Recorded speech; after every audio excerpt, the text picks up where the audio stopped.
Price எல்லாம் கர்த்தருக்கு ஸ்தோத்திரம். அன்பான பிள்ளைகளே, எப்படி இருக்கிறீங்க? அனைவருக்கும் கிறிஸ்மஸ் மற்றும் புத்தாண்டு வாழ்த்துக்கள். கர்த்தர் உங்களை ஆசீர்வதிக்கவே ஆசீர்வதித்து உங்களை பெருகவே பெருக பண்ணுவாராக.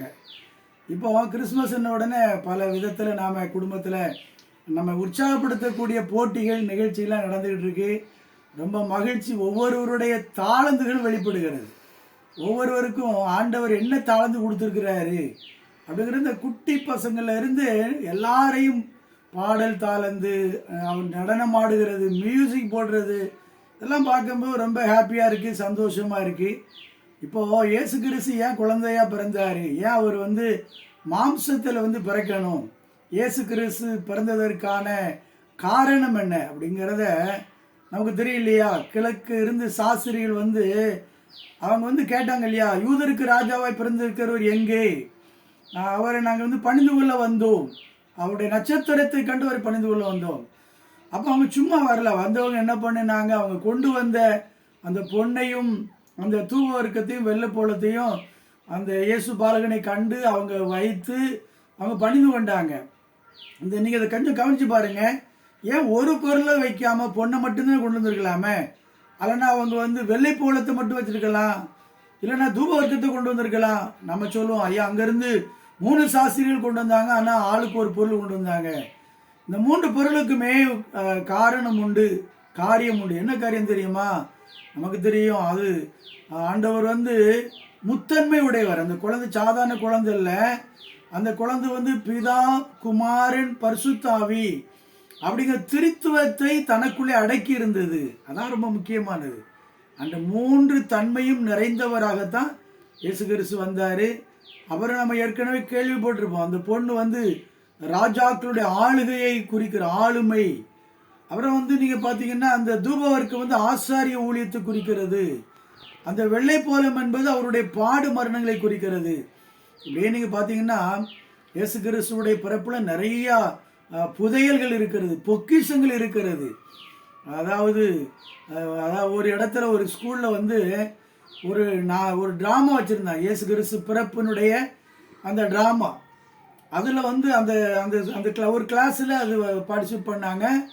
அங்கே ஒரு சின்ன பையன் இருந்தான். அவனுக்கு சரியாக வார்த்தைகள் வராது, திக்கி திக்கி பேசுவான். அப்போ அந்த டீச்சர் எல்லாருக்கும் பங்களிப்பு கொடுத்தாங்க. ஒருத்தனை யோசிப்பாக, ஒருத்தனை மரியாளாக, மெய்ப்பர்களாக, சாஸ்திரி, இப்படியெல்லாம் கொடுத்துட்டு அந்த பையனை ஓரம் கட்டிட்டாங்க. அந்த பையனுக்கு ரொம்ப கவலை. வீட்டில் போய் அம்மாட்ட அழுதான். அம்மா மறுநாள் சிபாரிசு சொன்னாங்க மேடத்தை பார்த்து, டீச்சர் என் மகனுக்கு ஏதோ ஒரு சின்ன பங்களிப்பு கொடுங்க, நான் அவனுக்கு ப்ராக்டிஸ் பண்ணி அவனை மேடையில் பேச வச்சுருந்தேன். உங்கள் மகனுக்கு ஒரு வரியை ஒழுங்காக பேச தெரியாது, எப்படி கொடுப்பதுன்னு சொன்ன உடனே இந்த அம்மா தொந்தரவு தாங்காமல் அவங்க ஒரு வார்த்தை, இங்கு இடம் இல்லை. இங்கு நமக்கு தெரியலையா, சத்திரத்தில் இடம் இல்லாததுனாலே அவர் முன்னணியில் பிறந்தார், இங்கு இடம் இல்லைன்னு சொல்லுங்க. அந்த அம்மா மகனை கூட்டிகிட்டு போய் நல்லா ப்ராக்டிஸ் பண்ணாங்க. இங்கு இடம் இல்லை, இங்கு இடம் இல்லை, அவனை சொல்லி சொல்லி சொல்லி நல்லா அவனை உருவாக்கிட்டாங்க. நாள் வந்துச்சு, எல்லா ப்ரோக்ராம் நடந்துகிட்டு இருந்துச்சு. இவனு மேடையில் போயிட்டான். அங்கே மரியாள் கர்ப்பிணி பொண்ணா வயிற்ற தள்ளிட்டு அப்படியே அங்கலாய்ச்சிட்டு நிற்கிறாங்க. இதை பார்த்துக்கிட்டே நிற்கும். அவனுக்கு வார்த்தை வரலை. எல்லாரும் கத்துறாங்க, இங்கே இடம் இல்லைன்னு சொல்லு, இங்கே இடம் இல்லைன்னு சொல்லுன்னா அவன் கண்ணிலேருந்து கண்ணீர் வடியுது. அவன் சொல்கிறான், இங்கே இடம் இல்லை, ஆனால் எங்கள் வீட்டில் இடம் இருக்குது. இங்கே இடம் இல்லை, ஆனால் எங்கள் வீட்டில் இடம் இருக்குது, எங்கள் வீட்டுக்கு வாங்க. அந்த நேரத்தில் எல்லாரும் சிரித்தாலும் கொஞ்ச நேரம் கழித்த பிற்பாடு எல்லாரையும் சிந்திக்க தூண்டியது. அவருக்கு சத்திரத்தில் இடம் இல்லைங்கிற உண்மைதான், ஆனால் நம்முடைய வாழ்க்கையில் அவருக்கு இடம் கொடுக்கணுமே, நம்ம எத்தனை பேர் கொடுத்துருக்கோம் அப்படின்னு சொல்லி எல்லாரையும் சிந்திக்க வைத்தது. பிரியமான குடும்பத்தின் பிள்ளைகளை, நமக்கும் கூட நம்ம எத்தனையோ கிறிஸ்மஸை கொண்டாடி இருக்கிறோம். இப்பவும் நம்ம உள்ளத்தில், நம்முடைய இல்லத்தில் அவருக்கு இடம் கொடுத்துருக்குறோமா என்பதை சிந்தித்து பாருங்க. இடம் கொடுக்கலன்னு இடம் கொடுங்க.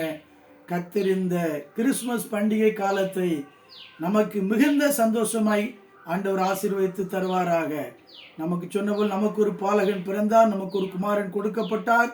கர்த்தர் தோளின் மேல் இருக்கும், அவர் நாமம் அதிசயமானவர், ஆலோசனை கர்த்தர், வல்லமையுள்ள தேவன், சமாதான பிரபு, நித்திய பிதா என நாமத்தை உடையவர் நம்மோடு இருப்பாராக.